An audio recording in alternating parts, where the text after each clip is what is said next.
Hi, my name is Alex Lev, and I'm going to be talking today about some joint work done with Ben Sherman, Marco Cusimano-Towner, Mike Carbon, and Vikash Mansinka.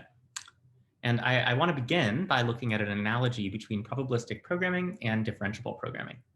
In differentiable programming, programs denote functions, and compilers automate a core operation from differential calculus, the partial derivative.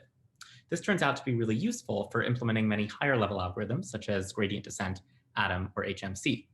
In probabilistic programming, our programs denote measures, and we use probabilistic programming languages to automate higher level algorithms for Bayesian inference. But it's not totally clear what should go in this third column. Are there core operations from measure theory that these techniques are automating or should automate? The obvious core operation in measure theory is integration, but integrals are the values approximated by these higher level algorithms, not the core atomic operations that make them up. Instead, we might look at Radon-Nikodym derivatives, which generalize density and density ratios, as well as disintegration, which generalizes conditioning. Just as optimization algorithms use gradients as a subroutine, inference algorithms often use densities and Radon-Nikodym derivatives as a subroutine. So it would be nice to have a tool that lets us express any measure and then could automate these atomic operations just like AD does for gradients. And it turns out there's been a lot of really interesting work in probabilistic programming languages on exactly these questions. The really nice papers that I'm showing here have proposed compilation strategies or program transformations for implementing these operations, given the source code of a probabilistic program. But one challenge that they run into is that the target language of these program transformations typically has integration as a primitive.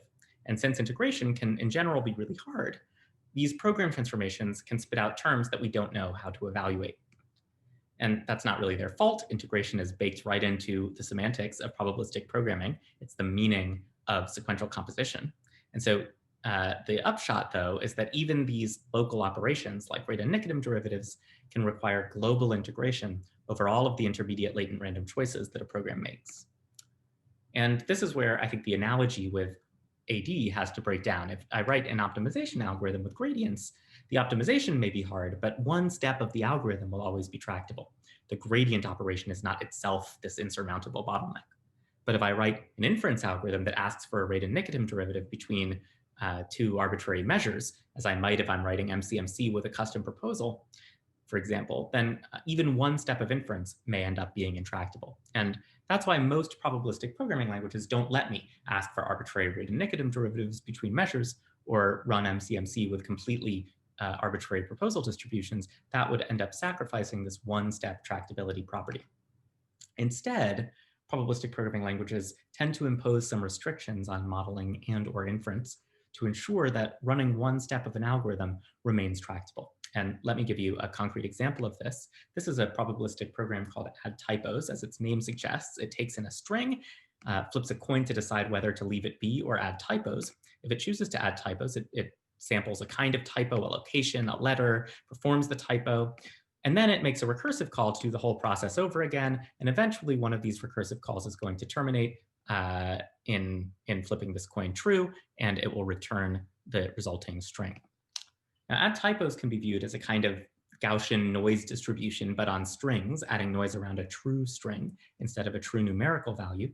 And in the same way that we're used to using Gaussian distribution in Bayesian models to model the noisy channel by which a true value is observed as a measured value, potentially with some error, we might try to use our user-defined function, add typos, in the same way to implement a Bayesian version of autocorrect. There's some true word from a lexicon prior, and we model the observed typed word as a draw from our add typos program. But unfortunately, if we were allowed to do this, it would compromise the one-step tractability property because the likelihood of a hypothesized true word, which needs to be evaluated every iteration, would require an intractable sum, in this case, over all the possible typo paths to evaluate. And so in most systems, this will give us an error telling us that the argument to observe has to be a primitive distribution for which the required likelihood Radon-Nikodym derivative is easy to evaluate. And that's just one example of such a restriction, but there are others in most probabilistic programming languages that also affect sort of the inference side of things more. So this work is an attempt to lift all these restrictions and enable the AD-inspired core operations programming model while maintaining this one-step tractability property that we never want our code to get stuck because we can't evaluate an intractable integral. And our approach is to use unbiased estimates instead of exactly evaluating these core operations. You might wonder whether this compromises the validity of the resulting higher level algorithms.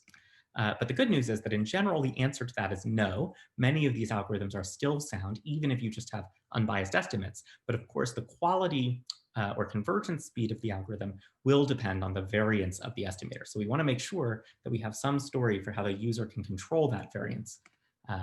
And that's what our approach is about.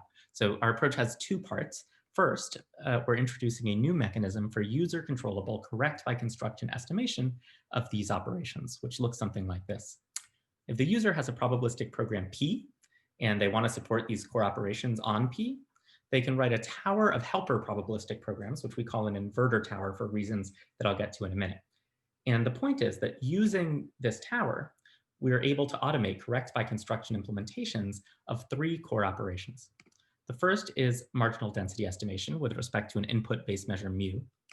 The second is sampling from P, and then at that sampled point, estimating the reciprocal of the marginal density, which turns out to be very useful for Monte Carlo proposals and variational families. And the third is disintegration, conditioning on a function f of x equaling some value y in order to obtain an unnormalized posterior measure. Now, there's a good deal of freedom in how you write this tower, and different towers will yield different implementations of these operations. And some of those will give lower variance estimates than others. And it turns out there's a relatively natural condition that we can give for when there's no variance, and also some guidance on how to reduce the variance of these towers. Okay, so using these ideas, the second part of our approach is a probabilistic programming language that supports this core operations programming model, but also ensures that the atomic operations are tractable. So we begin by providing some primitives, which each support the three operations that we were talking about. And these can be combined using the usual probabilistic programming constructs into probabilistic programs. And just like in other languages, for these programs, the core operations aren't necessarily supported, but they are supported for at least for joint distributions over traces of all of the random variables sampled by the program.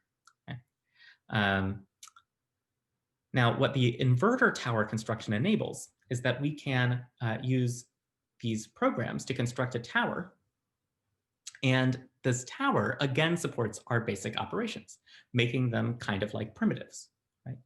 Intuitively, what's happening is that the tower is helping us approximately marginalize all of those latent variables.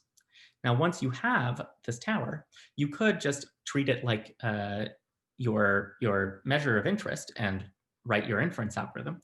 Or you could go back and build more complex generative processes that can then sample and observe the results of these bigger primitives. And those can be composed again into towers and so on in a virtuous cycle. Okay, but what are these inverter towers and why are they called inverter towers? Well, let's say you've written a probabilistic program. This one samples two numbers, r and s, and then returns r plus 2s.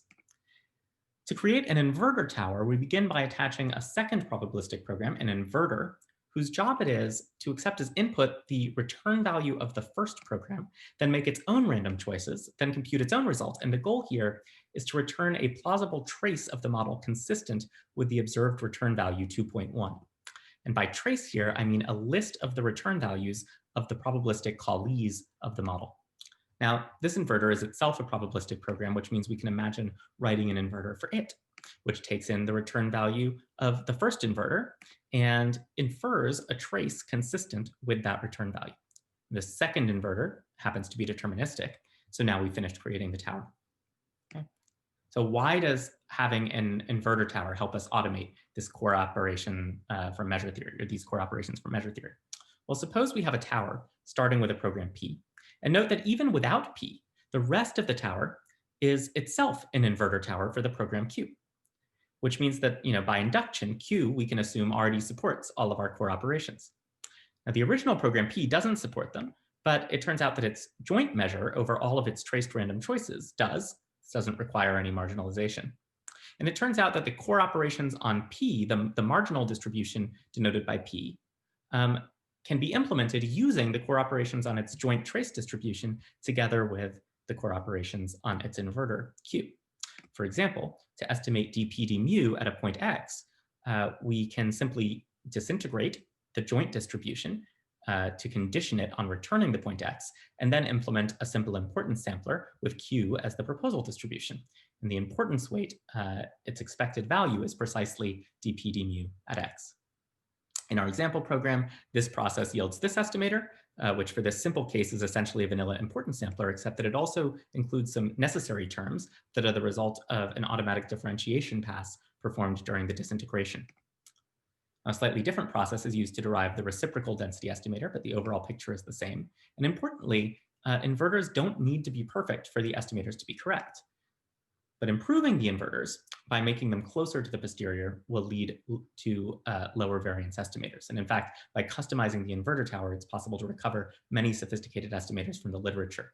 Just for illustrative purposes, we took add typos, that original program, and attached 4 different towers to it. And you can see they all yield estimates with different variances, but they all have the same expected value, which is the correct dp d mu of x. And that value is precisely the likelihood that we needed in order to successfully implement the spelling correction application that we envisioned.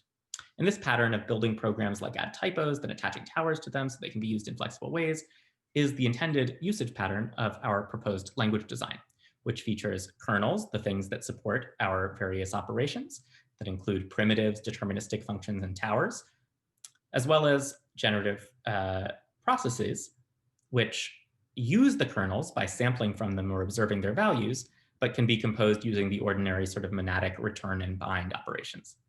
We also have the ability to get a kernel out of a probabilistic program by asking for the traced version of the probabilistic program and compute its return value.